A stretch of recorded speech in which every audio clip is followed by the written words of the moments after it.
আসসালামু আলাইকুম ওয়া রাহমাতুল্লাহি ওয়া বারাকাতুহু। ইন্নাল হামদালিল্লাহ ওয়াসসালাতু ওয়াসসালামু আলা রাসূলিল্লাহ বা'দ। সম্মানিত দর্শক শ্রোতা, কাছে দূরে, দেশে কিংবা প্রবাসে যে যেখান থেকে আমাদের দেখছেন শুনছেন, সবাইকে জানাই আন্তরিক মোবারকবাদ। প্রিয় দর্শক শ্রোতা, আশা করছি মহান আল্লাহ তাআলার রহমতে ভালো আছেন। আমরা দোয়া করি রব্বুল আলামিন সবাইকে সুস্থ, নিরাপদ, অনেক হায়াত দান করুন। আপনারা জানেন, এই অনুষ্ঠানে প্রতিদিন কোরআন সুন্নাহর আলোকে ইসলামের জীবন ঘনিষ্ঠ বিষয়গুলো নিয়ে আলোকপাত করা হয়ে থাকে। আলোচনা করেন দেশের বিশিষ্ট ইসলামী চিন্তাবিদরা। আজ আমাদের সঙ্গে আমাদের স্টুডিওতে হাজির হয়েছেন বিশিষ্ট লেখক, গবেষক, মাদ্রাসা শিক্ষক, ইসলামী চিন্তাবিদ মুফতি আতাউর রহমান। আসসালামু আলাইকুম ওয়া রাহমাতুল্লাহ। ওয়ালাইকুম আসসালাম ওয়া রাহমাতুল্লাহি ওয়া বারাকাতুহু। মুহতারাম, কেমন আছেন? আলহামদুলিল্লাহ, আমি ভালো আছি। আপনারা ভালো আছেন? আলহামদুলিল্লাহ। প্রিয় দর্শক শ্রোতা, আজ আমরা যে বিষয়ে আলোচনা করতে চাই সেটি হলো উন্নত জীবন জীবিকা লাভের উপায়। প্রত্যেকটা মানুষ সুখের খোঁজে, জীবনকে সহজ সুন্দর করে গড়ে তোলার স্বপ্নে হন্যে হন্যে ঘটছে। প্রতিটা মানুষ তার নিজস্ব চিন্তা থেকে জীবনের লক্ষ্য স্থির করে এবং সুখ খুঁজে নিতে চেষ্টা করে। কোরআন এবং হাদিসের মধ্যে কিভাবে উন্নত সুখ সমৃদ্ধ জীবন পাওয়া যায় এ ব্যাপারে বিভিন্ন আমলের কথা বলা হয়েছে। একজন মুমিন যেভাবে জাগতিক কর্মতৎপরতার মধ্য দিয়ে, আসবাব উপকরণ গ্রহণের মধ্য দিয়ে উন্নত জীবন জীবিকা লাভের চেষ্টা করবে, মুমিন হিসাবে আমাদের জন্য উচিত হলো কোরআন হাদিসে বর্ণিত ওই সমস্ত পন্থা এবং পথকে অবলম্বন করা যেগুলোর মধ্য দিয়ে উন্নত জীবন জীবিকা লাভ করা যায়। আসুন আমরা আমাদের সীমাবদ্ধ সময়ের মধ্যে কোন কোন পন্থার কথা বলা হয়েছে কোরআন এবং সুন্নাহে, সে বিষয়গুলো জানার চেষ্টা করব এবং আমলের নিয়তে শুনব। আল্লাহ তাআলা তৌফিক নসিব করুন। আলহামদুলিল্লাহ, নাহমাদুহু ওয়া নুসাল্লি আলা রাসূলিল্লাহ, আম্মা বাদ। পার্থিব জীবনের যে উন্নতি, জীবন জীবিকার যে উন্নতি, এই কথাটা আমাদের সামনে আসলে কখনো কখনো মনে হতে পারে যে এটা মনে হয় যে ইবাদত বন্দেগী এবং পরকালমুখী জীবনের বিপরীত। কিন্তু ইসলামী জীবন ব্যবস্থার একটা সৌন্দর্য হলো যে আল্লাহ তাআলা জীবন, পার্থিব জীবন এবং পরকালীন জীবনের মাঝে একটা ভারসাম্যপূর্ণ বিধান হিসেবে আল্লাহ তাআলা ইসলামকে দান করেছেন। এবং ইসলাম এই কথা বলে না যে মানুষ পার্থিব জীবনেই ডুবে যাবে, কিন্তু ইসলাম এটাও চায় না যে মানুষ ইহকালীন জীবনের তার যে অংশ রয়েছে সেটা সে ভুলে যাবে, এটাও ইসলাম চায় না। বরং ইসলাম চায় হলো মানুষের ইহকালীন এবং পরকালীন জীবনের মাঝে একটা ভারসাম্যপূর্ণ জীবন যেন সে যাপন করে, এটা ইসলামের শিক্ষা। এজন্য পবিত্র কোরআনে আল্লাহ তাআলা দোয়া শিখিয়েছেন যে রব্বানা আতিনা ফিদ দুনিয়া হাসানা ওয়া ফিল আখিরাতি হাসানা ওয়া কিনা আযাবান্নার। যে হে আল্লাহ, আমাদেরকে পার্থিব জীবনের সৌন্দর্য, যে ঐশ্বর্য, সেটা আপনি আমাদেরকে দান করেন এবং পরকালীন জীবনের সৌন্দর্য এবং ঐশ্বর্য আমাদেরকে দান করেন। তো একজন মুমিনের জীবনে পার্থিব উন্নতির আকাঙ্ক্ষা কতটুকু হবে এবং পরকালীন জীবনের আকাঙ্ক্ষা কেমন হবে, এ বিষয়ে উপমহাদেশের বিখ্যাত আলেম এবং যাকে হাকিমুল উম্মত বলা হয়, আল্লামা আশরাফ আলী থানভী রহমতুল্লাহ আলাই, তার বয়ানুল কোরআনে একটা চমৎকার আলোচনা এনেছেন। তিনি থানভী রহমতুল্লাহ আলাই সূরা তাওবার 24 নম্বর আয়াতের ব্যাখ্যায় তিনি বলেছেন যে এখানে আল্লাহ তাআলা বলছেন যে যদি তোমাদের পিতা, তোমাদের সন্তান, তোমাদের ভাই, তোমাদের স্ত্রী পরিবার, ব্যবসা বাণিজ্য এবং ঘর বাড়ি এগুলো আল্লাহ এবং তার রাসূল থেকে অধিক প্রিয় হয়, তাহলে এবং আল্লাহর পথে সংগ্রাম করা থেকে অধিক প্রিয় হয়, তাহলে তোমরা আল্লাহর ফয়সালার অপেক্ষা করো। তো থানভী রহমতুল্লাহ আলাই এখানে বলেছেন যে আল্লাহ তাআলা যে শব্দটা ব্যবহার করেছেন সেটা হলো অত্যন্ত তাৎপর্যপূর্ণ। সেটা হলো আহাব্বা ইলাইকুম মিনাল্লাহি ওয়া রাসূলিহি, যে অধিক প্রিয় হবে। তো এর অর্থ হইল যে দুনিয়ার প্রতি যে আকাঙ্ক্ষা মানুষের, সেটা দোষের না। পার্থিব জীবনে উন্নতি লাভের আকাঙ্ক্ষা এটা দোষের না, বরঞ্চ দোষের কোনটা, যখন সেটা আহাব বা আরবি ভাষায় আহাব বলা হয় অধিক প্রিয় হওয়াকে। তো যখন পার্থিব জীবনটা পরকালীন জীবনের উপরে প্রাধান্য পেয়ে যাবে, সেটা হলো দোষের এবং নিন্দনীয়। এবং থানবী রহমতুল্লাহ আলাই বলেছেন যে একজন মানুষের ভিতর যদি দুনিয়ার আকাঙ্ক্ষা থাকে, পার্থিব জীবনে ভালো থাকার ইচ্ছা থাকে, এবং সেটা যদি পরকালীন জীবনকে ক্ষতিগ্রস্ত না করে, আল্লাহ এবং তার রাসূলের ভালোবাসা থেকে সেটা যদি প্রাধান্য না পায়, তাহলে এই আয়াত অনুসারে সে আল্লাহর কাছে পাকড়াও হবে না। এবং তিনি এক্ষেত্রে ইস্তেদলাল করেছেন, দলিল পেশ করেছেন হযরত ওমর রাদিয়াল্লাহু তাআলা আনহুর একটা ঘটনা দিয়ে। যে আমরা জানি যে ইসলামের পূর্বে পারস্যের যে সম্রাট ছিলেন, তিনি এই পরিবারটা 1000 বছর ধরে পারস্য শাসন করেছে। তো 1000 বছরের যে সাম্রাজ্য, এই সাম্রাজ্য থেকে মুসলমানরা যখন জয় করলো এবং পারস্য সম্রাটের ধনভাণ্ডার যখন মসজিদে নববীতে এনে রাখা হলো, তখন ওমর রাদিয়াল্লাহু তাআলা আনহু আল্লাহর কাছে বললেন, হে আল্লাহ, এই ধন সম্পদের আমরা এমন দোয়া করি না যে এই ধন সম্পদের প্রতি আমাদের অন্তরে কোনো অনুরাগ তৈরি হবে না, এবং এগুলো লাভ করার কারণে আমাদের অন্তরে কোনো আনন্দ হবে না, এই দোয়া আমরা করি না। হ্যাঁ, কারণ আপনি বলেছেন জুয়িনা লিন্নাসি হুব্বুশ শাহাওয়াত, এখানে আল্লাহ তাআলা দুনিয়ার প্রতি যে ভালোবাসা, এটা যে আল্লাহ কর্তৃক প্রদত্ত, এটা তো আপনি বলেছেন। তো আমরা দোয়া করি এই ভালোবাসা যেন আপনার ভালোবাসার উপরে এবং পরকালীন আকাঙ্ক্ষার উপরে প্রাধান্য না পায়। এজন্য একজন মুমিনও তার দিনদারি পূর্ণ রক্ষা করেও পরকালীন যে পার্থিব জীবনের উন্নতি আকাঙ্ক্ষা করতে পারে। এবং এক্ষেত্রে উলামায়ে কেরাম আরও দুটো দৃষ্টান্ত দেন। সেটা হলো হযরত দাউদ আলাইহিস সালাম এবং সুলাইমান আলাইহিস সালাম, যারা পৃথিবীতে রাজত্ব করেছেন এবং সঙ্গে সঙ্গে নবী ছিলেন। তো রাজত্ব হইল, সুলাইমান আলাইহিস সালামের রাজত্ব ছিল পৃথিবীর সবচেয়ে প্রভাবশালী রাজত্বগুলোর একটি, এবং নবুয়ত হলো মানব জীবনে দিনদারির সর্বোচ্চ স্তর। তো দিনদারির সর্বোচ্চ স্তর রক্ষা করেও একজন মানুষ পৃথিবীতে রাজত্ব করতে পারে, এর দৃষ্টান্ত আল্লাহ তাআলা কোরআনে স্থাপন করেছেন। এটা এজন্য যেন মানুষের দ্বীনি জীবন এবং ধর্মীয় জীবনের ভিতর ভারসাম্য থাকে। হ্যাঁ, সে দিনদারির নামে যেন বৈরাগী হয়ে না যায়, যেটা আল্লাহ রাসূল বলেছেন লা রুহবানিয়াতা ফিদ্দিন। একইভাবে সে যেন দুনিয়ার মহাব্বতে আচ্ছন্ন হয়ে না পড়ে। এই জন্য আল্লাহ রাসূল বলেছেন হুব্বুদ দুনিয়া রাসু কুল্লি খাতিয়া, যে দুনিয়ার মোহ এবং অন্ধ আকাঙ্ক্ষা ভালোবাসা, এটা সকল পাপের উৎস। তো এখন তাহলে আমরা এতটুকু আশ্বস্ত হতে পারলাম যে একজন মুমিন ও পার্থিব জীবনের উন্নতি লাভ করতে পারে, সে জীবন জীবিকার উন্নতি প্রত্যাশা করতে পারে। তো এই প্রত্যাশা একজন মুমিন, একজন মুত্তাকি মানুষের প্রত্যাশা অবশ্যই একজন দুনিয়ার মোহে আচ্ছন্ন ব্যক্তির মতো হবে না। এবং এক্ষেত্রে আল্লাহ রাসূল সাল্লাল্লাহু আলাইহি সাল্লাম আমাদেরকে কোরআন এবং হাদিসের আলোকে দুনিয়ার পার্থিব জীবনের উন্নতি এবং অগ্রগতি মুমিন কিভাবে আকাঙ্ক্ষা করবে সেটা শিখিয়েছেন। তো এর ভিতরে আল্লাহ রাসূল সাল্লাল্লাহু আলাইহি সাল্লাম আমাদেরকে এবং পবিত্র কোরআনে যেটা আমাদেরকে শিক্ষা দেওয়া হয়েছে, সেটা হলো মুমিন পার্থিব জীবনের উন্নতি কিসের মাধ্যমে লাভ করবে। বলা হয়েছে সর্বপ্রথম আল্লাহ ভীতির মাধ্যমে। যে আল্লাহ ভীতি কারো অন্তরে যদি আল্লাহর ভয় থাকে এবং সে সংযত জীবন যাপন করে, তো আল্লাহ তাআলা তার পার্থিব জীবনের উন্নতি দান করবেন। এবং পবিত্র কোরআনে সূরা তালাকে বলা হচ্ছে ওমাইয়াত্তাকিল্লাহা ইয়াজআল লাহু মাখরাজা ওয়া ইয়ারযুকহু মিন হাইসু লা ইয়াহতাসিব, যে আল্লাহ তাআলাকে যে ভয় করবে, আল্লাহ তাআলা তার পথকে প্রশস্ত করে দিবেন, উন্মুক্ত করে দিবেন, এবং তাকে এমনভাবে এমন উৎস থেকে জীবিকা দান করবেন যেটা সে কল্পনাও করেনি। অর্থাৎ আল্লাহ তাআলা তার জীবিকার বিষয়টি অবারিত করে দিবেন। এজন্য তাকওয়া হলো একজন মুমিনের উন্নত জীবন লাভের প্রথম হাতিয়ার।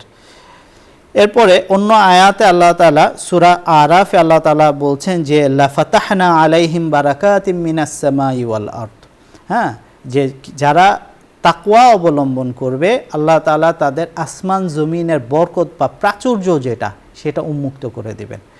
তাহলে তাকওয়া হলো আল্লাহর কাছে বান্দার উন্নতি লাভের একটা মাধ্যম।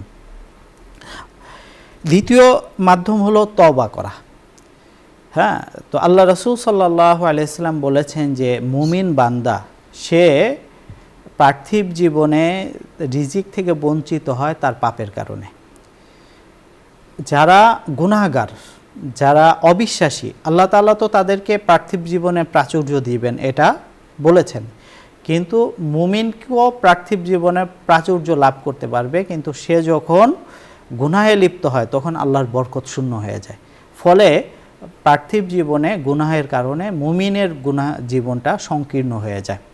এবং পবিত্র কোরআনে আল্লাহ তাআলা একজন নবীর ভাষ্যে মানব জাতিকে আহ্বান করছেন যে ইয়া কওমি ইস্তাগফিরু রাব্বাকুম ওয়া তুবু ইলাইহি ইউরসিলিস সামাআ আলাইকুম মিদরারা।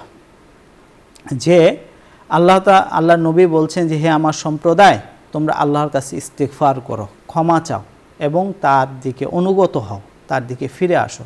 তাহলে কি হবে? আল্লাহ তাআলা আসমানের দরজা তোমাদের জন্য খুলে দিবেন। আসমানের দরজা খুলে দিবেন এর অর্থ হলো পৃথিবীতে তোমরা প্রাচুর্য লাভ করবা। তো পবিত্র কোরআনের এই আয়াত থেকেও বোঝা যায় যে প্রাচুর্য লাভ করা এবং জীবনের সংকট থেকে মুক্তি পাওয়ার একটা উপায় হলো তওবা করা। তৃতীয় আরেকটি মাধ্যম যেটা আল্লাহ নবী সাল্লাল্লাহু আলাইহি সাল্লাম একাধিক হাদিসে আমাদেরকে শিক্ষা দিয়েছেন, সেটা হলো আত্মীয়তার বন্ধন রক্ষা করা। হ্যাঁ, আল্লাহ নবী সাল্লাল্লাহু আলাইহি সাল্লাম বলেছেন, কেউ যদি চায় যে তার জীবন জীবিকায় উন্নতি হোক, তার হায়াত বৃদ্ধি পাক এবং তার আলোচনা তার মৃত্যুর পরেও তার সুনাম অক্ষুণ্ণ থাকুক, তাহলে সে যেন আত্মীয়তার বন্ধন রক্ষা করে। এখন আত্মীয়তার বন্ধন রক্ষা করা কাকে বলে? উলামা ইকরাম বলেন যে আত্মীয়তার বন্ধন রক্ষা করার হলো যে তা নিয়মিত খোঁজ খবর রাখা, হ্যাঁ, তাদের যাতায়াত রক্ষা করা, প্রয়োজন পূরণ করা, সুখ দুঃখের ভাগীদার হওয়া, হ্যাঁ, এগুলি হলো আত্মীয়তার বন্ধন রক্ষা করার একটা মাধ্যম। এবং আরেকটা আত্মীয়তা রক্ষা করার আরেকটি মাধ্যম উলামা ইকরাম বলেন, সেটা হলো অনুপস্থিতিতে দোয়া করা। যে আমার আত্মীয়, তাকে আমি তার জন্য আমি হয়তো বাহ্যিকভাবে সহযোগিতা করতে পারছি না, কিন্তু দোয়ার মাধ্যমেও আমি তার উন্নতি কামনা করতে পারি এবং এর মাধ্যমে সিলায়ে রাহম বা আত্মীয়তার বন্ধন রক্ষা করার সওয়াব লাভ করা যাবে। পার্থিব জীবনে উন্নতি লাভ করার একটা মাধ্যম হলো আল্লাহর রাস্তায় ব্যয় করা। হ্যাঁ, যে আল্লাহর রাস্তায় যদি ব্যয় করা হয় তাহলে আল্লাহ তাআলা তা এটা দ্বিগুণ বা বহুগুণ বৃদ্ধি করে বান্দাকে এটা ফিরিয়ে দেন। যেমন পবিত্র কোরআনে আল্লাহ তাআলা সূরা সাবাতে বলছেন, মা আনফাকতুম মিন শাইইন ফাহুয়া ইউখলিফুহু, যে তোমরা আল্লাহর রাস্তায় যেটা ব্যয় করবা আল্লাহ তার প্রতিদান বিকল্প দান করবেন। এবং হাদিসে কুদসিতেও আল্লাহ তাআলা বলছেন যে আনফিক ইয়া ইবনা আদম উনফিকু আলাইক, হে মানব সন্তান, তুমি মানুষের জন্য, আমার সৃষ্টির জন্য ব্যয় করো, আমি তোমার জন্য ব্যয় করব। তাহলে মানুষের জন্য, মানুষের ভেতরে অনেক সময় এই ভীতি কাজ করে যে আমি আত্মীয় স্বজনের জন্য করলে, অসহায় মানুষের জন্য করলে, হ্যাঁ, হয়তো আমার সম্পদ কমে যাবে। কিন্তু আল্লাহ তাআলার অঙ্গীকার তো অবশ্যই সত্য এবং এই অঙ্গীকার অনুযায়ী এটা কমবে না, বরং এটা প্রবৃদ্ধির কারণ হবে ইনশাআল্লাহ। দুর্বলের প্রতি দয়া করা, অসহায় সমাজের অসহায় মানুষ, আত্মীয় স্বজনের ভেতর যারা দুর্বল অসহায়, তাদের পাশে থাকার মাধ্যমেও উন্নত জীবন জীবিকা লাভ করা যায়। কারণ আল্লাহ রাসূল সাল্লাল্লাহু আলাইহি ওয়াসাল্লাম বলছেন, ইন্নামা তুরযাকুনা ওয়া তুনসারুনা বিযুআফাইকুম, নিশ্চয়ই তোমরা সাহায্যপ্রাপ্ত হও এবং রিজিক প্রাপ্ত হও তোমাদের দুর্বলদের মাধ্যমে। তাহলে আমরা দুর্বলকে যত সহযোগিতা করব, অসহায় মানুষকে যত সহযোগিতা করব, আমরা তত বেশি আল্লাহর সাহায্য লাভ করব এবং তত বেশি জীবিকা লাভ করব। উন্নত জীবন লাভ করার আরেকটি মাধ্যম হলো মনোযোগ সহকারে ইবাদত করা, ইবাদতে মনোযোগী থাকা। হাদিসে কুদসিতে, সুনানে তিরমিজির হাদিসে কুদসিতে আল্লাহ তাআলা বলছেন, হে বান্দা, তুমি আমার ইবাদতের ব্যাপারে যথাসাধ্য চেষ্টা করো। যদি যথাসাধ্য চেষ্টা করো আমি তোমাকে দুইটা জিনিস দান করব। একটা হলো তোমার অন্তরকে আমি ঐশ্বর্যে পরিপূর্ণ করে দিব, অর্থাৎ তুমি তোমার অভাব অনটন থাকতে পারে, কিন্তু তুমি থাকবা হলো সবচেয়ে সুখী মানুষ। হ্যাঁ, আর হলো তোমার এবং পার্থিব যে অভাব অনটন আছে সেটাও আমি দূর করে দেব। আর যদি তুমি সেটা না করো, অর্থাৎ তুমি যথাযথভাবে যদি আমার এবাদত না করো, এবাদতের চেষ্টা না করো, তাহলে আমি তোমার দুই হাতকে কর্মব্যস্ত করে দেব এবং তোমার অভাব অনটনও দূর হবে না। অর্থাৎ যারা বলেন যে আমরা মানে কাজের জন্য নামাজের সুযোগ পায় না, কাজের জন্য ইবাদত করার সুযোগ পায় না, এই হাদিসটা হলো তাদের জন্য একটা হুঁশিয়ারি যে আসলে বান্দা আল্লাহ যদি মেহেরবান না হয় তাহলে মানুষ তার চেষ্টা দিয়ে শুধু এগিয়ে যেতে পারে না। বরং এমন মানুষ আমরা সমাজে বহু দেখি যে অনেক পরিশ্রম করে কিন্তু তার জীবনে কোনো বরকত নেই, জীবনে কোনো অগ্রগতি নেই। এর কারণ এটা এমনও হতে পারে যে হয়তো তিনি ইবাদত থেকে অমনোযোগী। তো মনোযোগ সহকারে ইবাদত করা এবং ইবাদতের প্রতি যত্নশীল হওয়ার মাধ্যমেও আমরা আল্লাহ তাআলার সাহায্য এবং অনুগ্রহ লাভ করতে পারি, উন্নত জীবন লাভ করতে পারি। ইবাদত উন্নত জীবন লাভ করার আরেকটা উপায় হলো যে আল্লাহ কৃতজ্ঞতা আদায় করা। আমরা জানি যে পঞ্চম খোলাফায়ে রাশেদ যাকে বলা হয়, ওমর ইবনে আব্দুল আজিজ রহমতুল্লাহ আলাই, তিনি বলতেন যে তোমরা কৃতজ্ঞতার মাধ্যমে আল্লাহর নিয়ামত সমূহকে আটকে রাখো। কেননা কৃতজ্ঞতা হলো, শুকর হইল নিয়ামত বহাল রাখা এবং আটকে রাখার মাধ্যম এবং বৃদ্ধি করা, বহাল রাখা এবং বৃদ্ধি করার মাধ্যম। এবং তিনি যে কথা বলতেন এটা নিজের মন গড়া বলতেন না, কারণ পবিত্র কোরআনেও আল্লাহ তাআলা বলেছেন লা ইন শাকারতুম লা আযীদান্নাকুম, যদি তোমরা শুকরিয়া আদায় করো তাহলে আমি বাড়িয়ে দেবো, ওয়ালা ইন কাফারতুম ইন আযাবি লাশাদীদ, আর যদি আমার অকৃতজ্ঞ হও তাহলে আমার শাস্তি কঠোর। তো উলামায়ে কেরাম বলেন যে এই আয়াতে শাস্তির একটা উদ্দেশ্য হলো নিয়ামত ছিনিয়ে নেওয়া, নিয়ামত ছিনিয়ে নেওয়া, নিয়ামতের বরকত বা প্রাচুর্য উপকারিতা ছিনিয়ে নেওয়া। হয়তো সম্পদ থাকবে, সম্পদের বরকত থাকবে না, সম্পদ ব্যবহার উপযোগী হবে না। এটা হলো এই আয়াতের একটা শিক্ষা। মানুষ, আমাদের সমাজের একটা ভুল ধারণা প্রচলিত যে মানুষ বলে যে স্বাবলম্বী হয়ে বিয়ে করব। হ্যাঁ, সবাই চিন্তা করে যে আমি নিজের পায়ে দাঁড়াবো তারপরে বিয়ে শাদী করব। তো নিজের পায়ে দাঁড়িয়ে বিয়ে শাদী করব এটা ইসলামী শিক্ষার পরিপন্থী। হ্যাঁ, ইসলাম বলে যে বিয়ে করো তাহলেই তুমি নিজের পায়ে দাঁড়াতে পারবে। এবং যারা বিবাহিত তাদের ব্যক্তিগত জীবনের পূর্বের জীবন পরের জীবন যদি পর্যালোচনা করে তাহলে এটা তার উপলব্ধি হবে যে বিয়ের আগে সে তার জীবন জীবিকার ব্যাপারে কতটা সিরিয়াস ছিল, কাজের প্রতি কতটা যত্নশীল ছিল, মনোযোগী ছিল, বিয়ের পরে কতটা মনোযোগী হয়েছে। এবং আল্লাহ তাআলাও পবিত্র কোরআনে বিয়েকে পার্থিব জীবনে বরকত লাভের একটা মাধ্যম হিসেবে ঘোষণা করেছেন। আল্লাহ তাআলা বলছেন আনকিহুল আয়ামা মিনকুম ওয়াস-সালিহিনা মিন ইবাদিকুম ওয়া ইমাইকুম, যে তোমরা তোমাদের অবিবাহিত যারা আছে নারী পুরুষ তাদেরকে বিয়ে দাও এবং দাস দাসীদের ভিতর যারা নেককার, হ্যাঁ যারা চরিত্রবান তাদেরও বিয়ে দাও, যারা সংসার জীবনে বিশ্বস্ত তাদেরকে। তাহলে কি হবে? ইয়াকুনু ফুকারা ইউগনিহিমুল্লাহু মিন ফাদলিহি, যদি তারা অভাবগ্রস্ত হয় আল্লাহ নিজ অনুগ্রহে তাদের অভাব দূর করে দিবেন। তো আল্লাহ তাআলার অঙ্গীকার হলো বিয়ে করলে আল্লাহ তাআলা প্রাচুর্য দান করবেন। এই জন্য অভাবগ্রস্ত, চাকরিহীন যুবক যারা, তাদের বিষয়ে ইসলামের নির্দেশনা হলো যে তুমি বিয়ে করো, তোমার কাজের সন্ধান ইনশাআল্লাহ আল্লাহ দিয়ে দিবেন। হাদিসের ঘোষণা অনুসারে জীবনে বরকত লাভের, এবং এটা পরীক্ষিত, এটা বহু মানুষের স্বীকারোক্তি এই বিষয়ে রয়েছে এবং যুগে যুগে, সেটা হলো হজ এবং উমরা করলে আল্লাহ তাআলা জীবনে বরকত দান করেন। এটা বহু পরীক্ষিত একটা আমল।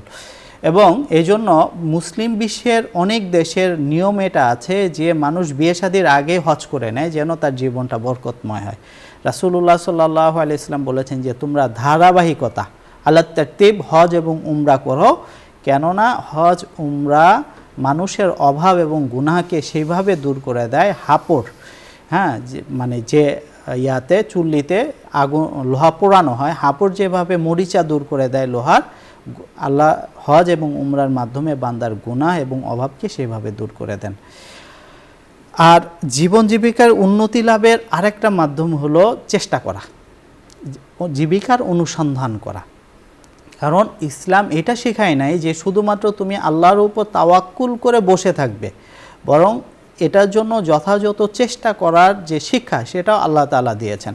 আল্লাহ নবী সাল্লাল্লাহু আলাইহি সাল্লাম বলেছেন যে মানুষ নিজ হাতের উপার্জনে যা খায় তার থেকে উত্তম কিছু সে খেতে পারে না।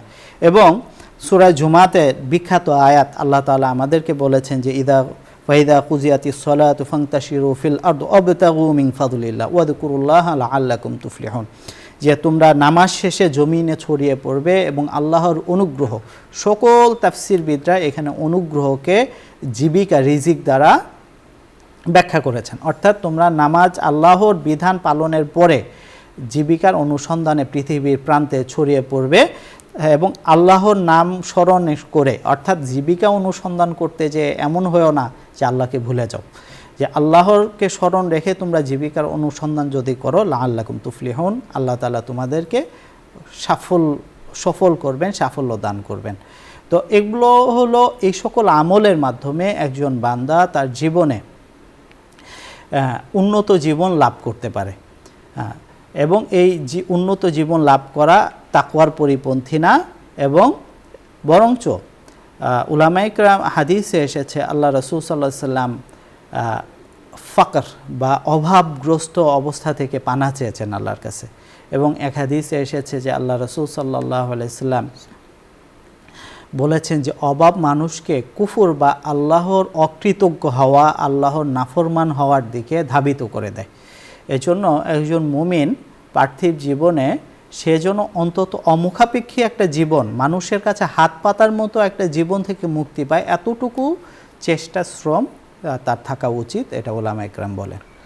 শুকরিয়া মোহতারাম, আপনি আমাদের বলছিলেন উন্নত জীবন জীবিকা লাভের উপায়। প্রিয় দর্শক শ্রোতা, আমরা মুগ্ধ হয়ে শুনছিলাম কিভাবে আমরা উন্নত জীবন জীবিকা লাভ করতে পারবো।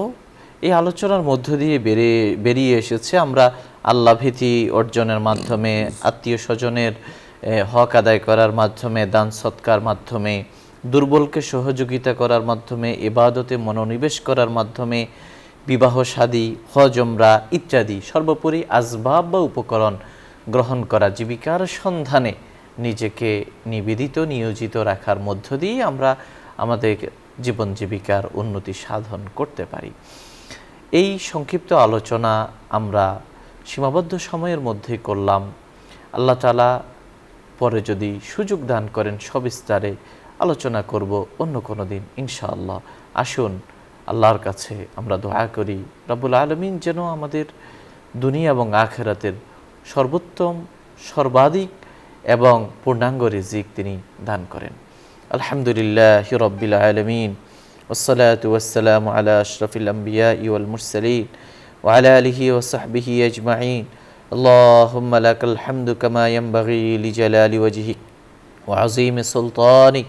আল্লাহুম্মা জিদনা ওয়া লা তানকুসনা ওয়া আকরিমনা ওয়া লা তুহিন্না ওয়া আ'তিনা ওয়া লা তাহরিমনা ওয়া আথিরনা ওয়া লা তু'থির আলাইনা ওয়া আরদিনা ওয়ারদ আন্না ইয়া রাব্বানা।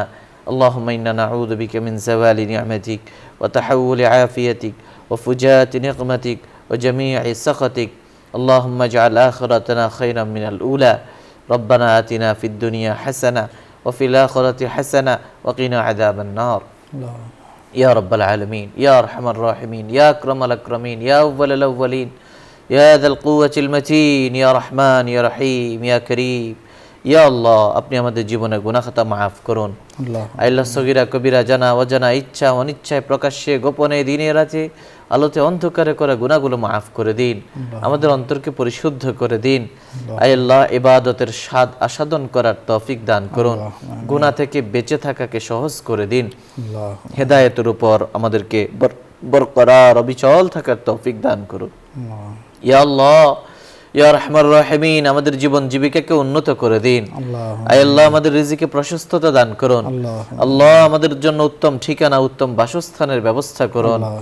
আল্লাহ আপনি আমাদেরকে চির শান্তির আলোয় জান্নাতের পথে পরিচালিত করুন। ইয়া আল্লাহ আপনি আমাদেরকে জান্নাতের সহজ সরল পথ, দারুস সালামের পথ আপনি দেখিয়ে দিন।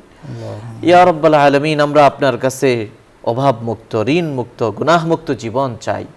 আল্লাহ আমরা আপনার কাছে সমুদয় কল্যাণ চাই, যত কল্যাণ আপনার প্রিয় হাবিব আপনার কাছে চেয়েছেন। আল্লাহ আমরা সমুদয় অকল্যাণ থেকে, অনিষ্ট থেকে আপনার প্রার্থনা, আপনার আশ্রয় কামনা করছি। আল্লাহ, যত অকল্যাণ থেকে আপনার প্রিয় হাবিব সাল্লাল্লাহু আলাইহি সাল্লাম আপনার কাছে চেয়েছেন, প্রার্থনা করেছেন। ইয়া আল্লাহ, আমাদের অতীত থেকে ভবিষ্যৎকে ভালো করে দিন, দুনিয়া থেকে আখিরাতকে উন্নত করে দিন। ইয়া আল্লাহ, আমরা যে যে পেশায় রয়েছে আমাদের পেশাকে বারাকাময় করে দিন। হালাল রিজিকের দরজাগুলো আমাদের জন্য খুলে দিন। আয় আল্লাহ, বারাকাতের দরজাগুলো আমাদের জন্য খুলে দিন। আপনার অবারিত রহমতের হাতছানিতে, অবারিত রহমতের সাগরে অবগাহিত হওয়ার তৌফিক দান করুন ইয়া রাব্বাল আলামিন। আল্লাহ, এই অনুষ্ঠানের মাধ্যমে দিনের যে খেদমাত হচ্ছে, এর পেছনে যারা আছেন, যারা স্বপ্ন দেখেছেন, যারা পৃষ্ঠপোষকতা করছেন, আল্লাহ সবাইকে আপনি কবুল করুন। আল্লাহ, আমাদের শ্রোতা ভাই বন্ধু, আল্লাহ আমাদের শ্রোতা নরনারী যারা রয়েছেন, আল্লাহ সবার নেক মাকাসিদগুলো পূরণ করুন। আমাদের শুভাকাঙ্ক্ষী, হিতাকাঙ্ক্ষী, আপনজন, প্রিয়জন, আত্মীয় স্বজন যে যেখানে আছেন সবাইকে নেক হায়াত দান করুন, সবাইকে সুস্থতার সঙ্গে রাখুন। আমাদের আত্মীয় স্বজন, আপন জনের মধ্য থেকে যারা অন্ধকার কবরে চলে গেছেন তাদেরকে মাগফিরাত করে দিন। আল্লাহ, আমাদেরকে ঈমানি জিন্দেগি দান করুন। আমাদের মৃত্যুকে আল্লাহ ঈমানি মৃত্যু হিসেবে কবুল করুন ইয়া রাব্বাল আলামিন। আল্লাহ, আমাদের সমস্ত দোয়া আপনি কবুল করুন, সমস্ত চাওয়া পাওয়া আপনি পূরণ করুন। মাহে রমাদানকে আমাদের জন্য বরকতময় করুন, মাহে রমাদানকে আমাদের জন্য আমলময় করুন। সুবহানা রাব্বিকা রাব্বিল ইজ্জাতি আম্মা ইয়াসিফুন, সালামুন আলাল মুরসালিন, আলহামদুলিল্লাহ। প্রিয় দর্শক শ্রোতা, এতক্ষণ ধরে অত্যন্ত ধৈর্য সহ আপনারা শুনছিলেন আপনাদের প্রিয় অনুষ্ঠান আলোকিত প্রতিদিন। পুরো সময় আমাদের সঙ্গে থাকার জন্য ধন্যবাদ।